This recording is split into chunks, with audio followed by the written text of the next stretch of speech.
Every coach I've ever talked with has insisted that you can't be the best unless you can beat the best. For the Washington Redskins, the road to Super Bowl 25 goes through San Francisco, and the team that's been football's best for 2 seasons. 60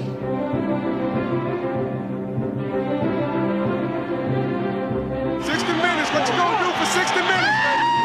60 minutes, that's all it takes. 60 minutes, baby. Come on, Marco, baby, let's go. It's January, Mark. Let's go, baby. It's January.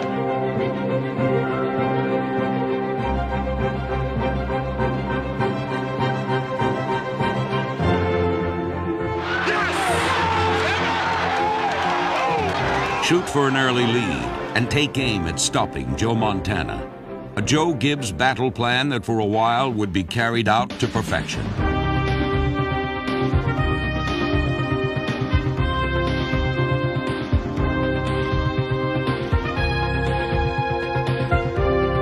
For most of the afternoon, Washington hammered Montana and the 49ers, but the 2-time defending Super Bowl champions were able to take their licks and hold on.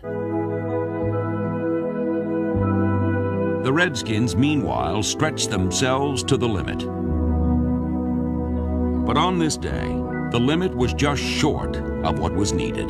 Perhaps gridiron gods or maybe fate had determined that floating footballs and victory should fall into the Niners' lap.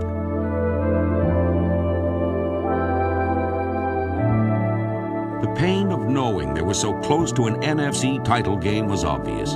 The realization that a season in which they had meshed so harmoniously was now over was likely harder to handle. But one loss will not dampen the spirit that burns within the Redskins, a spirit that, like an eternal flame, seems to shine more radiantly each year.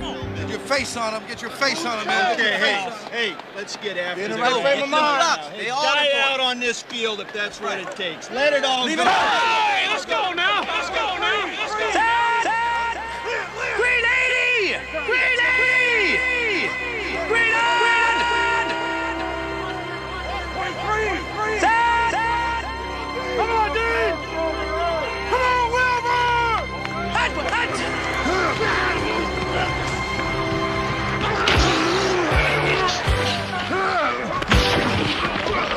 The Washington Redskins began the new decade the same way they ended the old one, by promising to themselves and their opponents that they were going to leave everything they had on the field.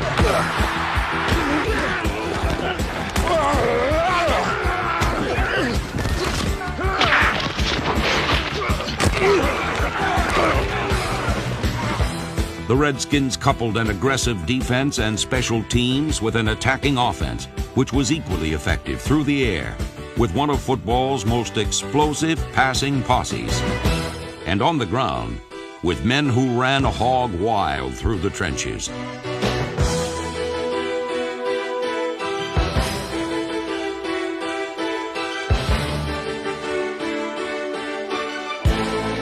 Whichever method of travel the offense chose, it often reached its end zone destination.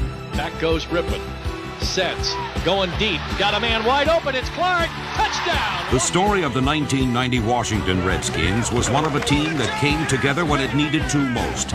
It was the story of a team that continued winning in Redskin style.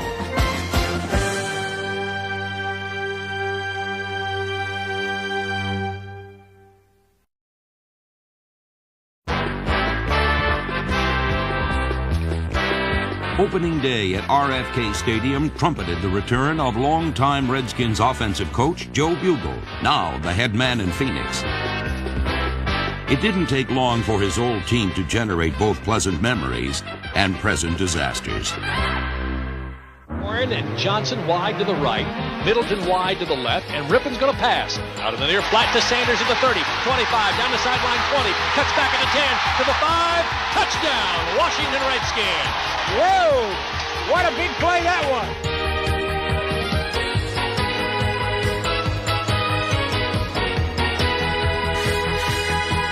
Mark Rippon threw 3 touchdown passes, and Washington's defense caused 5 turnovers as the Redskins blew taps for bugle and blew away Phoenix by posting their first opening day shutout in 17 years. Picked off. Alvin Walton's got it. Far side 40. He's gone. Touchdown, Washington Redskins.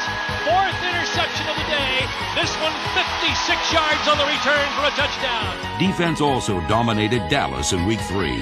Darryl Grant and company tossed Troy Aikman around and sacked him 8 times. And Darrell Green scored Washington's only touchdown to secure victory number 2.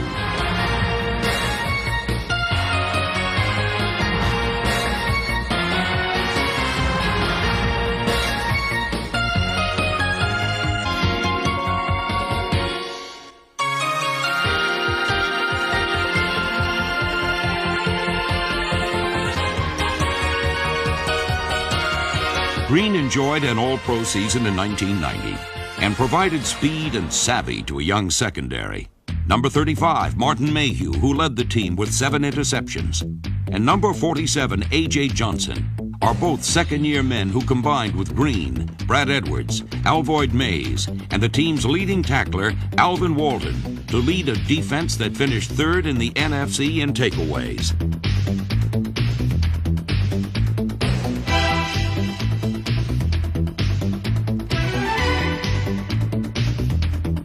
The Redskins secondary stifled even the best of quarterbacks in 1990 and had the Cardinals mighty confused in Week 4.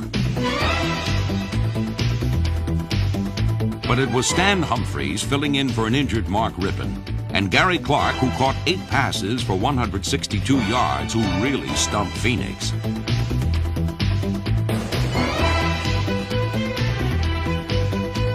Here's the lob down the far sideline. Gary Clark at the 5. Touchdown, Washington. Clark scored twice to lead Washington to 31 second-half points, giving the Redskins a 3-1 record. With passes being thrown to him from every direction in 1990, Clark was able to turn in his 3rd Pro Bowl season.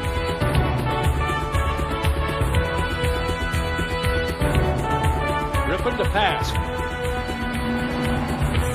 Quick hitter out of the outside. Clark beat his man to the 40, the 30. Good night, Irene. He's down to the 20. He's to the 15, to the 10. Touchdown, Washington Redskins.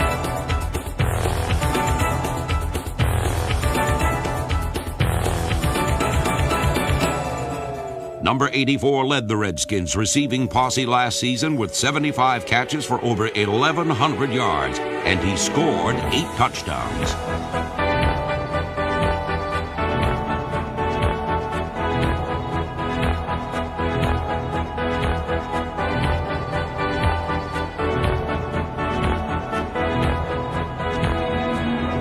Clark's posse partners also enjoyed solid seasons. Ricky Sanders snared 56 passes. And in his 11th season, Art Monk, who was 3rd on the NFL's all-time receiving list, continued to amaze as he caught 68 passes and scored 5 touchdowns. Rippon goes back, sets, lobs it up in the air, going deep for Monk, the near side. Touchdown, Washington Redskins. What a great catch. I'm telling you, he is some kind of football player.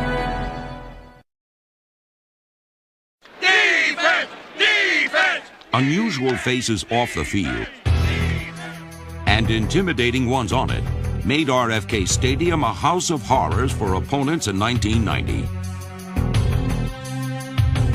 The Redskins' special teams and defense made them tough at home as they won 7 and lost just once.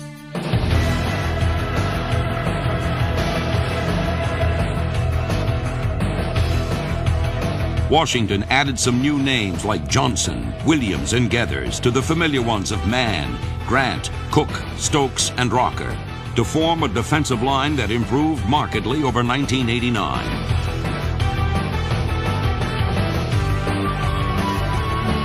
Veteran linebackers Wilbur Marshall, Raven Caldwell, Kurt Cavea, number 51 Monty Coleman, and rookie number 55 Andre Collins often seemed to be in opponents' backfields before the quarterback. And they, along with the entire defense, were fully aware of their mission in Week 7 when they hosted the Philadelphia Eagles. We got to contain Randall Cunningham. Is that the key? That's not easily done, though. That is the key. Before the task of shooting down Philadelphia's star began, the Redskins honored a pair of bright lights from the past. Joe Theismann and John Riggins entered Washington's Hall of Stars. And in the early going, it was a future Hall of Famer who set up the game's first score. Can he get to it at the one? Diving catch. Art Monk with a big play. The Hall of Fame move. Got to figure Riggs up the middle, huh? Yeah, I like this setup. And here goes Riggs, right up the middle. Hit and stop. And in the end zone. Touchdown, Washington Redskins. Gerald Riggs helped give the Redskins a 7-0 lead. And then the defense, led by number 78, Tim Johnson, began a sack attack on number 12.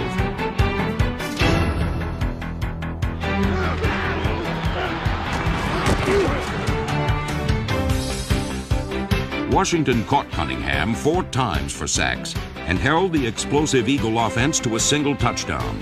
With the win, the Redskins improved to 4-2 and prepared to face the number 1 team in football, a team they had lost to at home the week before. The Redskins' 2 contests against the Super Bowl champs-to-be were mirror images of each other in 1990. In both games, Washington found creative ways to score. And he's right, he's going to throw the option pass. Sanders wide open. Touchdown, Washington Redskins. Whoa! What a great place for a bootleg play. Humphreys with a bootleg around the right side. Stop, dodges the rush, comes back inside at the 10. Still running, fakes the pass, still running to the 5. He's going to the end zone. Touchdown, Washington Redskins. But in both games, it was New York that made the big play when it needed it most.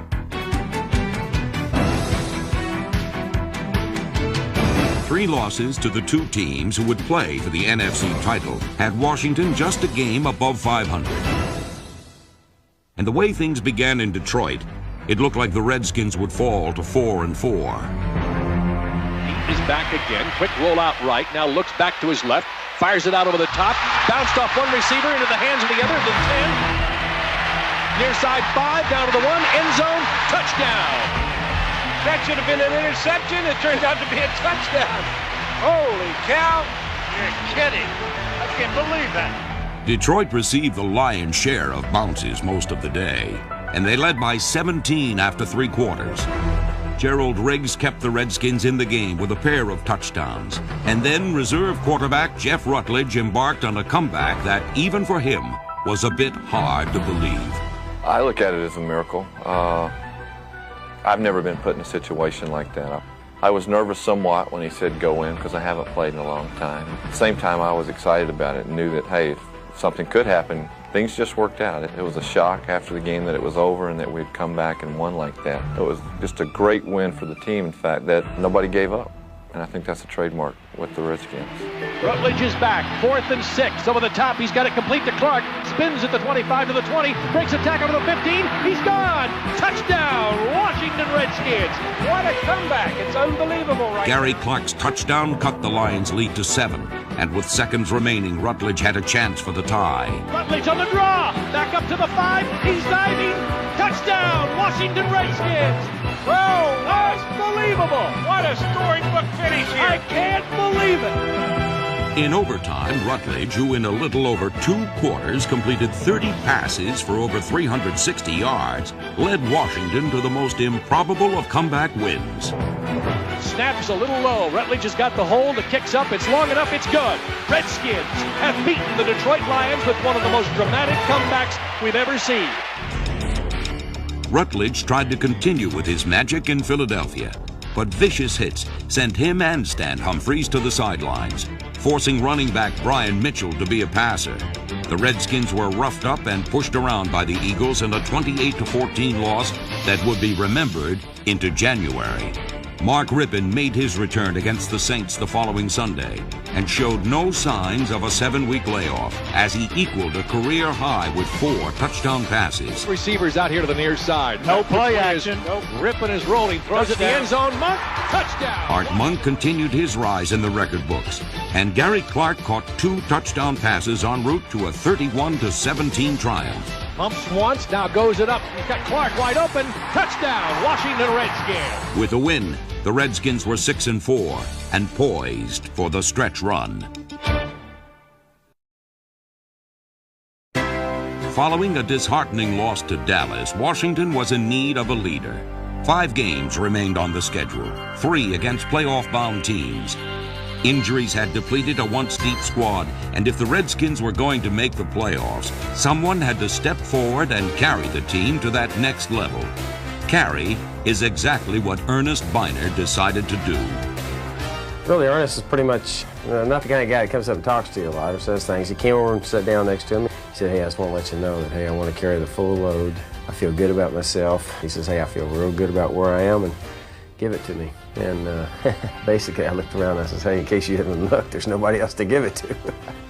We got a one-back offense here, and you're the back. So we gave it to him. And they gave it to him a lot. Biner averaged 30 carries a game over the last 5 weeks. And 4 times he went over the 100-yard barrier. He finished 4th in the NFL in rushing with over 1,200 yards and was selected to his first Pro Bowl. But he did have a bit of help from his offensive line. With men like number 79, Jim Lachey, leading the way, the Redskins line led Washington to the 4th best offense in the NFL. Often, the praise due an offensive line is reaped by others. For Lachey, the satisfaction of winning his personal battle each Sunday is what's important. I enjoy going out there and attacking somebody, taking a guy one-on-one the whole game and find out at the end of the game who's a better guy. I think it's kind of like, the old war story. Hey, we got a battle out there, and each offensive lineman has a battle against the guy they're playing. And to win the war, each guy has to win their battle. Rarely did Lachey lose a battle, as he brushed aside even the best of pass rushers to earn a trip to the Pro Bowl. For his efforts against Miami, he received perhaps the ultimate honor for a lineman, as he was named NFC Offensive Player of the Week. But if he hadn't received the award, Biner likely would have. Number 21 rushed for a career-high 155 yards and scored 3 touchdowns. There's Biner still on his feet. Touchdown, Washington Redskins. Ernest Biner Took the ball and stuffed it all. All right, there's motion by Monk. Hand off to Biner. Back up There the he middle. goes. There he He's goes. caught. 5-yard line. Touchdown, Washington Redskins. That offensive line is opening some holes today. With the likes of Lachey, Bostic, Jacoby, McKenzie, Simmons, Schlereth, Grimm, Addix, and Warren opening holes and protecting Rippon, the Redskins pounded the Dolphins and their then number 1 ranked defense 42-20. Choking the life out of the Bears was the mission the next week, but trailing by 9, the Redskins were in need of a breath of life themselves. Critical 3rd and 2 for the Redskins. Stack on the near side with receivers. Rippon is back. In the flat for Clark on a crossing pattern to the 5. Dives. Touchdown, Washington. Gary Clark cut the deficit to 2, and with time running out, the NFC's leading scorer went for the win. It'll be a 35-yard attempt from the left hash mark. Low snap. Kick is up. There's Up enough. and good. Holy cow. It's good. Chip Lohmiller really put the Redskins into the holiday spirit. And up in New England, what should have been a white Christmas was a wet one. Kurt Gavea played Grinch and turned raindrops to teardrops for the Patriots by stealing this gift and scoring his first career touchdown. Fumble the football, picked up. It's Kurt Gavea with it. He's off to the races. 30, 20, 15, 10, 5. Good night, Irene. In the season's finale, receivers Stephen Hobbs and the special teams, led by players such as John Brandis and Joe Howard, were too much for Super Bowl-bound Buffalo. Lohmiller kicked 5 field goals, and the Redskins prepared for a wild-card rematch.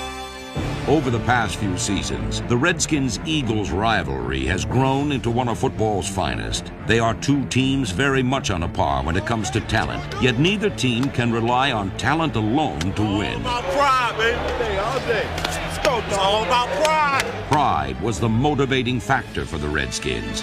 They didn't forget the beating they took from the Eagles in November. Now, in January, when it mattered most, it was time for Redskins style to shine. The action fake again by Rippon. Good protection. Lobs it in the end zone for Monk. Jumping, catching, touchdown, Washington Redskins. Yeah, baby.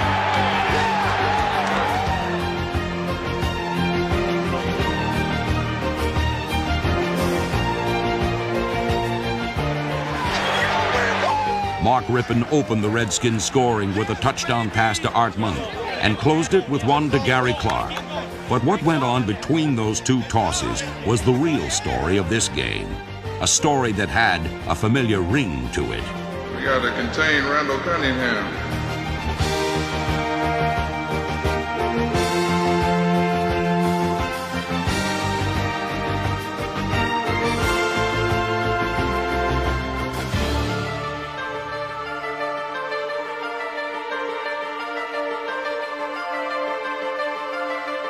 Like they had done so successfully in Washington, the Redskins shut down their #1 nemesis. Big play, come on, man. Going to pass and lets it go deep. Gets planted as he does. Ball's going to be picked off at midfield by Darrell Green.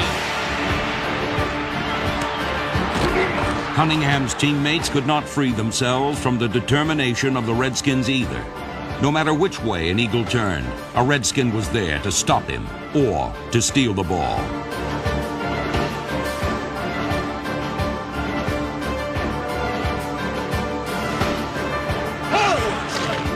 In the end, an abundance of defense and pride allowed the Redskins to celebrate their biggest win of the year.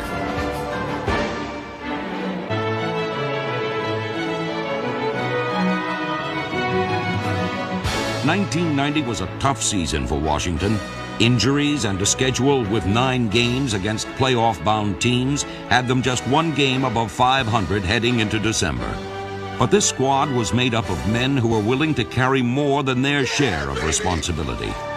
The Redskins finished the regular season with a 10-6 mark and added a playoff win to raise Joe Gibbs' postseason record to 12-4. Gibbs has won 113 games with Washington, and in 1990 he and his staff once again orchestrated and epitomized Redskin style. Win with style, man. Win with style. Great job, man. Proud of all of you, man.